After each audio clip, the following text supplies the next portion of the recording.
Greetings, and welcome back to my channel, where I analyze Slay the Spire the board game. Today we are taking a look at pathing, how to pick the best route up the spire. Before we begin, which rooms are the most profitable?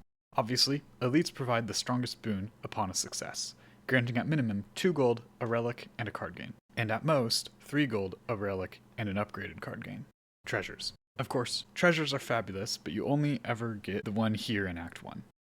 After that, shops and campfires are both consistently positive. Shops, if you have gold to spend, and campfires are always good. Finally, encounters and events. These two are roughly on par with each other, but more on that later. So let's start by taking a look at elites. While they do give the highest reward, this comes at the cost of being the riskiest endeavor. Fortunately, there are some good strategies to minimize this risk. No matter when you attempt to fight an elite in a given act, the rewards are the same, but fighting one earlier in the act is inherently more risky. This is especially true for Act 1.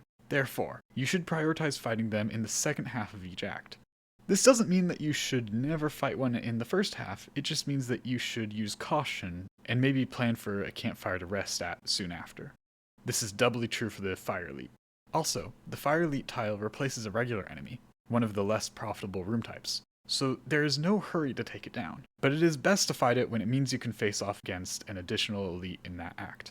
Moving on to campfires. I recommend resting at a campfire rather than smithing if it means you can attempt an additional elite. The extra gold and relic is typically worth the missed upgrade. If playing at Ascension 6 or higher, consider getting the most out of the 4 health between acts by not resting at the final fire unless under 4 HP. This strategy of course has its risks. Shops.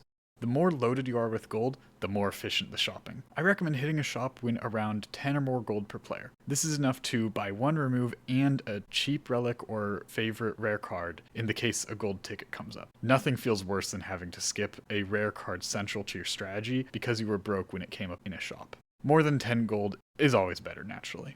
When you notice on the map that the shop is followed by 1 or more events, try to save at least 2 money per player. This is because many events require gold to fully utilize. More is better because there's always the chance the event is yet another shop.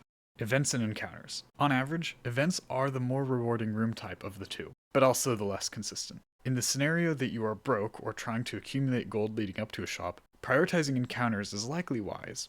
But otherwise, events can give the stronger effects with removes, upgrades, relics, and transforms.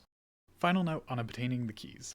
It is best to get the Emerald Key late in Act 2 or 3, preferably when it allows you to fight an additional elite. For collecting the Ruby Key, it is best to procrastinate, because the additional heals and upgrades early will allow you to scale earlier and play more aggressively during the middle and final acts. For the same reason, the Sapphire Key is better to get in later acts, but the cost of the Sapphire Key can also be mitigated by skipping a relic that is weaker or less helpful with your build.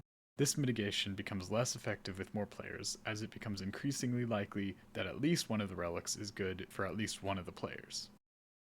That's all my tips for pathing. If you have any other tips or rules of thumb, please leave them in the comments. Till next time, happy ascending.